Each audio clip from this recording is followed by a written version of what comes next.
Oh, hola, breaking news, breaking news, breaking news. Anyway, good morning, Jazers, be different, be unique, be exclusive. Stay away from drugs, alcohol, and tobacco. Tien bulin tran pot teng oh, when Monday, October ni somni pakhat. Kum sang ni somni pali ni. Le, nimin lama. News pakhat kan riya ka chu engay kan ti chuan. Mizoram Commercial Vehicles Union 10, October ni somni pathum. In nilai ni zing daruk atanga tiam chin omlawa din. Ni se ti anrel chu association pakhatin. Ron support lautat mai enge aning kara enge thengdon kan enang hi kan ri ka nga ti chonin Assam Rifles lampang hi an ronin soifi ave ani hianin soifi na te pai kan chiana kan riek boka nga ti chuanin heta hianin dodal na awangin in nei na tlinga mizoda na man in hlan pomrot na a hlo tling lo ti kan riek boka nga hei chu kan chiar ta pangam puite ni ron comment mai don ya le soi to ang hanin nimin lama hanin news pakhat kan react to ani Mizoram Commercial Vehicle Union te chuanin press release an siama chuta chuanin oil man ti san ani nuwa ti hiaman phut nuwa an chief minister khanin ka ti hiam sakang che utiang zong de khanin a lo soi ani ome basic na kha lo pedewa ma se cabinet meeting na khanin atiran ro rel na khan kal tlang pui don thu kan seleta midam tak chanin akan chief minister hian mi prank avashat ve male te pontia poni se oilman ti niam tha ti polan oma oilman ti san tha ti polan oma te khani ngai dan kha aphira chuta chuanin Mizoram Commercial Vehicle Union te khanin oilman in ti niam lo chuanin kan nuar don nilai ni jing daru ko tangin kan ding don Monday le Wednesday hi hun kan pe cheunga tin kan thian te tan laklo te po an ho na hun rem chang kan siam sakanga tin zel din mai tun hi chu kan salai na tu te po kan tuak fan mai thei kha chu zel din mai nimin la ba kan soi to kha ma se hei tipper te ending ve don lo wani Mizoram Commercial Vehicle Union in oil man ti hiam lo awanga lungoi lo na lan tir na atana October ni somni pathum kumsang ni somni palizing daruk atanga tiam chin omlo sumdong lir theite tlan lo tura an rel chu all Mizoram Commercial Tipper Association owners and drivers chuan an thop ve don lo antitlat mayani tran all Mizoram Commercial Tipper Association owners and drivers emergency meeting hi nimin October ni som kumsang ni somni pali khan nei ani Sunday ya emergency meeting an ko tut mai ni mo ti chuanin an meeting atang thu chuak chu Mizorama oil man ti sana ni awanga Mizoram Commercial Vehicle Union thu chua siam October ni somni pathum kumsang ni somni pali ni lai ni atanga tiam chin omlawa motor din ti ran tum chu keini all Mizoram Commercial Chipper Association te chuan lung oilo na lan tir hi tha kan tilo tat mai na tha kan tilo kan thlo ve don lo wan ti ni soi to ang khanin oil man ti san tha tilo pol no ma tha ti pol no mani oil man ti hiam kha support pol no ma support lo pol no mani ti khanin mi pui kan tam to kan ngai da na in ang vek theilowa Mizoram Commercial Vehicle Union ten ngai da nan nei kha all Mizoram Commercial Chipper Association owners and drivers te chuan kha an ngai da na ni ve tlat lo tat mai na mi pui ten ngai dan ron soi ve ro le taxi driver then khat te pho hian ka channel a hian ka video han ron commenting ka ria mi tam tak chuanin khabi khan an support lem lo wani te khani ngai dan kha aphira ai nang theilowa ka khami puiten enge ingai dan ron comment te u association pakhatin norvek turan te association dang kan norve don lo an ron te ni bawruak chho don khop mai nilai ni enge kan thleng don sarkar lampang hi atol mel lo khopina lang tu na ri chuan an din na ngai ding tura support tu hi an om ve tho ni te po hianin an ria ani mai thei ani ale kha news ma saber chu ani news do la kan reactor chu Assam Rifles tianin soifi ani October this opasari kumsang ni somni palia power minister pu f roading le na le ama zui tu te ne na an boina chungchanga Assam Rifles chuan thu chu an siama chanchin bo report lang chu thil hriat diktok hriat lo wang le Assam Rifles te ti ming chet tumna an ngai ti an tar langa Assam Rifles tenen minister le Assam Rifles ten minister le azui tu ter lir thei anti din chan chu alandan ang nilowin thil hriat swal wang nin an soyani ma se hethili voi khat chau lo ti ding se chu thu than tumli lo ti din an tum ni na langa kan power minister pu ev roading le na soidanin atum khatna October ni so pani emnita khami ha ka shet so lo chuang khata pheka chonit alo ti ding tu Assam Rifles pakhat khan zu te kha arui ni te khan kan power minister khan ni na soyamo anin hnim na yang ka chu kan power minister thu soi kha ka ringa ke chuan a shedona ti chuan Assam Rifles chuan October ni som pasari khan mobile vehicle checkpost le chu mobile vehicle checkpost chu zo khosang bulthuta an CMT an soya an thu don bo zuya ven himna lama an malak na asiam ani thu an soya ni puef roding le na le ama zui tu lir thei paliten checkpoint an pal tlang lai hian minister lir thei hi dan ang thlapin kal tlang tir ani a ama ero chu civil mi te lir thei check ani lain ama zui tu te hi an ding lui tleta AR Assam Rifles te chu minister le azui tu te tiding angin alang ta ani an tiani ma se kan ministerin tikhani na soimiawa Assam Rifles lampang po hianin an loin soifia ve thawa nia side a le b ni tamaya tikhan ma se kan minister te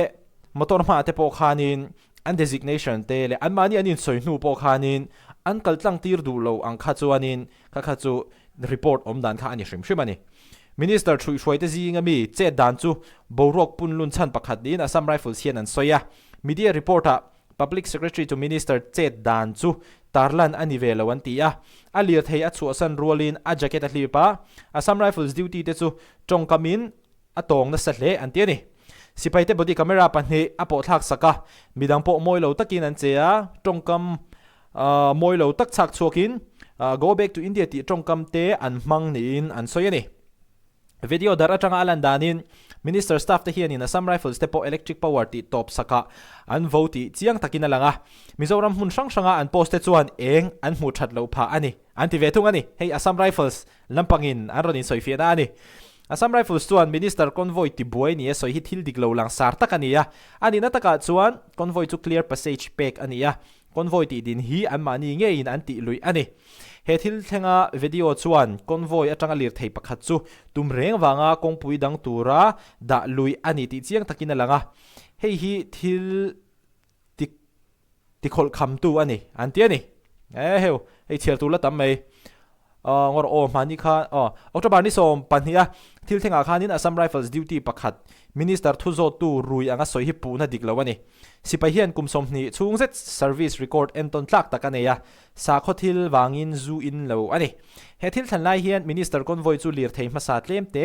an kalpel hnuwa checkpoint an dinga minister hian sipai te duty chu ama chona checkpoint hi thrievek tura ti to ani thuwaril sipai te hian an hna an thok ti an she tir chuan minister le a thok tu te chu an au chuaka escort te chuan sipai chu an lir theya hruailu turin abul hnaya khopakhat thleng an phur ani lir theya hruailu escort te chuan sipai chu an lir theya hruailu luin abul hnaya khopakhat thleng an phur ani sipai hi tual chung commander in rol hnuwa thil thleng chungchang azon hnuwa chu ani hei hi sipai pakhat na a tho theilo na tur le rongbol tu in petak ming ti chiat tumna ani anti ve thung ani media then khat talan dan then khat chu Assam Rifles soi chiat tumna le minister a thok tu te che dan dik lo ngai ven na no ti bo tumna ani an tia he thil thlen hnuwa hian Mizoram chunga Assam Rifles omna mun sanga power supply chiat pha a operation nei tum athuan opa ramrim hun sanga ven himna ati chiat pha bok ni nan soyani Assam Rifles suan akai hnoi thu nei tu te chu power supply arang taka peturin an nge na Mizoram puma sipai om thenun phungpa ngaya anom theinan malakani anti bokani hei hi Assam Rifles lampang ron in soifiana ania Assam Rifles lampang ron in soifiana hi enge in pomzong ani em video a khachuanin puef roding lian ale a thrui hroi ta kha anlung oilo hle ti chu alang reng mai ani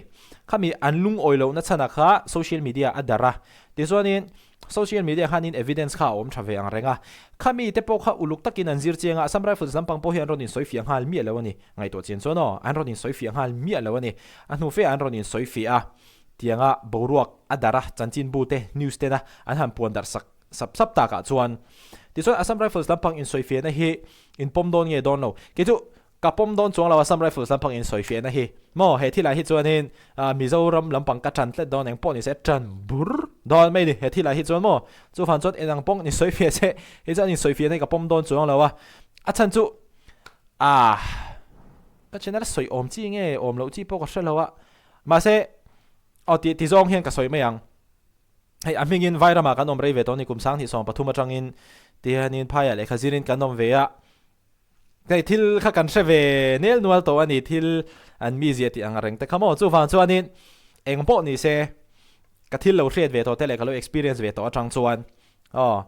eng po theng se Mizoram like an power minister po frauding le ka support bur chu ni deuh top mai aba khan riak vak thei po anei lo ma se kha Assam Rifles te an ronin soifiahna nia impo ni se Assam Rifles te na an ronin soifia hi an ti tur ania anin soifia anin soifia ngei tur ani a chan chu zeblo chuan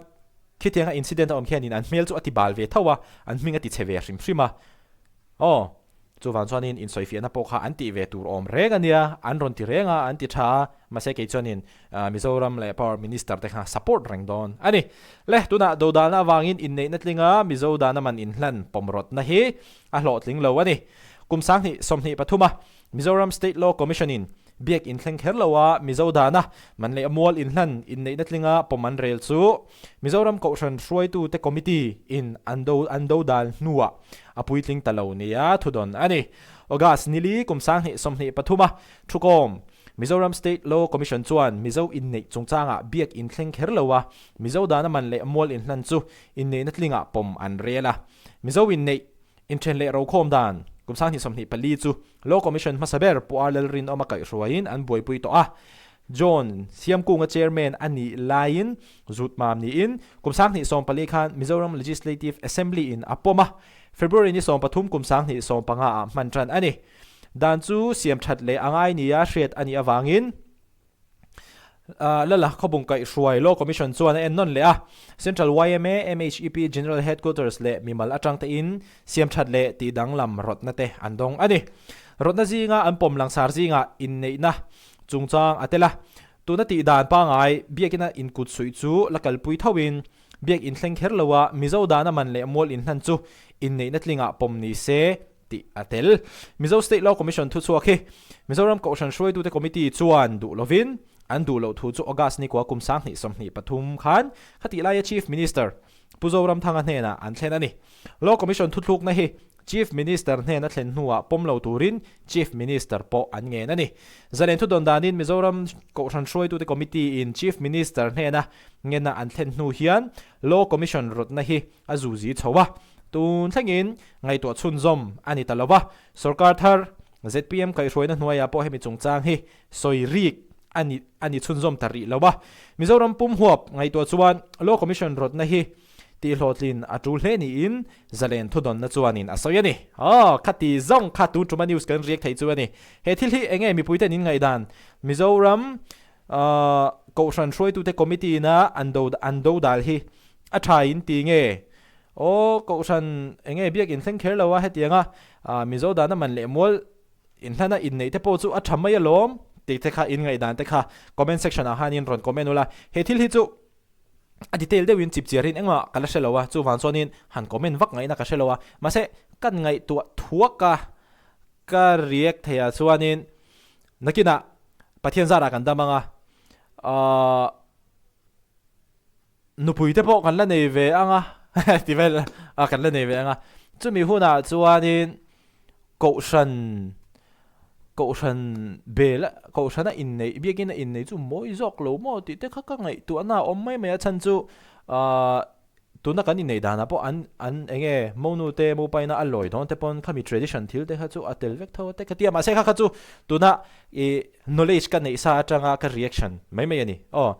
tuna henin thil shia lo tam tak kala nei dona thil shia lo tam tak ka shet bel hnuwa ka ngai dan te po kha a in thlak theya ani lo pon ngai dan ka nei sa po hi tha kala ti reng thei kha chu tuna ka reaction ve mai mai ni ti kha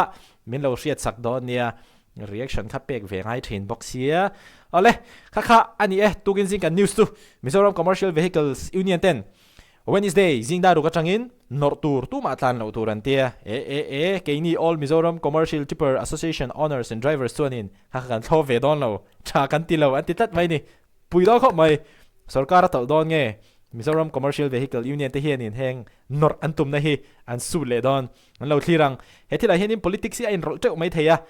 kan zel din thui vak to lo wanga kan lo zel din sual vak palang ti te po kha lo mo chuan ta hianin du tok phot mai video le kan in mole theu don ya